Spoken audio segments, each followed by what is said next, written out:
Hey, I'm back, and today we're gonna add on to what we did last time, which was the chin rest, and we're gonna add onto it and make it into a fetch to hand. Um, as you know, with clicker training, uh, you're using the clicker for to shape a behavior. So that means you set a goal, and then you break it down so every little incremental successive behavior to get to that goal is what you're going to click and reward. Uh, Full confession, I started this yesterday and um, I didn't actually record it.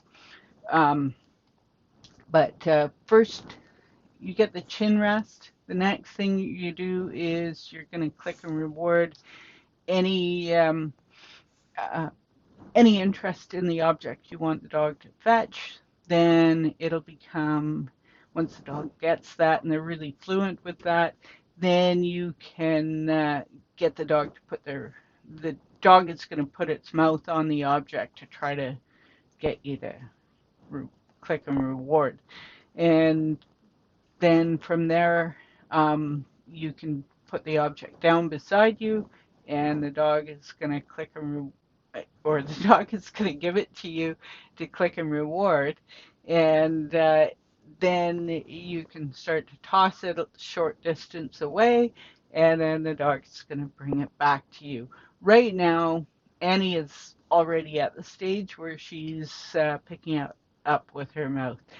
Um, and the one thing I got to point out is I have four dogs, and when you're working with multiple dogs, it's really good practice to get the dogs that you're not working with, put them in a stay. You're going to have to work individually with each dog, teach them what stay means. Excuse me. Um, but put them all in a stay in a nice, comfortable spot, and then work with the dog you're working with for a few minutes, and then put that dog in a stay and work with another dog and go, through your dogs if you're like me and you've got like four dogs. Or, you can just switch back and forth if you've got two dogs. Um, Really great way to teach your dog self-control and focus, and that, okay, if I do this for a little while, even though I don't really want to, then I get to do that, which is working with me. And training, to me, should always be joyful and fun for your dog, so they prefer to do it than sitting in a stay by themselves and not really and watching the other dog. You're going to reward the dog that's in the stay um, at semi-regular times, and that way everybody gets treated equally and nobody feels really left out. But yeah, the real reward for this day is going to be the opportunity to work with you on a new behavior. And so I'll just show you everybody here while I've got you. Um, when you hear a dog whisperer say, "My dogs are calm and relaxed," you look at their dogs and they're all stressed. This is calm and relaxed. So, um, anyway, uh, let's get started with this. So last time, remember we did the chin rest. So I'm going to start with that with Annie first. You see Annie's wearing fancy pants because she's actually in heat this week. So um, hopefully that ends soon. Uh, but anyway, so we're going to get the chin rest first. And there we go. We've got it. And I'm going to give her a snack for that. If you look at Annie, you can see that she doesn't have any weight problems or anything like that. She's quite on the lean side.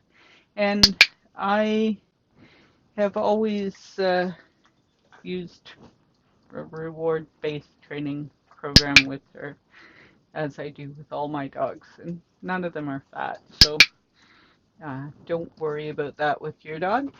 Um, I'm using Fresh Pet roasted meal, the chicken one.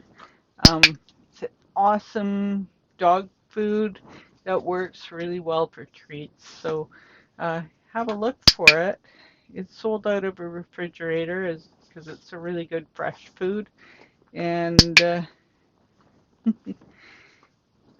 and you'll find it at a lot of stores now. I highly recommend it for treats, but experiment with your dog and see what they love the best. So now you can see Annie is already putting her mouth on the object, which is a great thing. When I started, I had the ball in my hand like this, so it was a chin rest and happened to be a ball on it. So then she actually grabbed the ball, or put her nose on it because she was doing a chin rest, and then I clicked that, and then gradually she would put her mouth on it. I didn't make her do it. I didn't force it in her mouth or anything like that. There's nothing in good training that's about dominance. It's all about teaching the dog to do what you want them to do and thinking it's all their idea. Then you get a really well-behaved dog, and you don't have to micromanage their behavior. Annie has figured out that if she picks this up, then she's going to get a reward. So, get it? Where is it? Where is it? Where's the ball? Where's the ball? Go get it. Get the ball. Yeah, good girl. Good girl. Get it. Get it, get it, get it. Get it. Get it. Yeah, good girl. That's what we're looking for. And that's what we're going to reward. By using a clicker, you're creating a direct connection in the dog's brain between the behavior that they're doing and the good feeling that comes with the food reward. So the amygdala of the brain is a small, tiny part of the brain, and it creates emotional responses. You can use a clicker to quickly condition a positive emotional response to any behavior, from fetching a ball to remaining calm um, when there's something your dog would react to. You can click for calm behavior, and it works. It works like a charm. And I prefer the clicker to a vocal reward marker because it's sharp.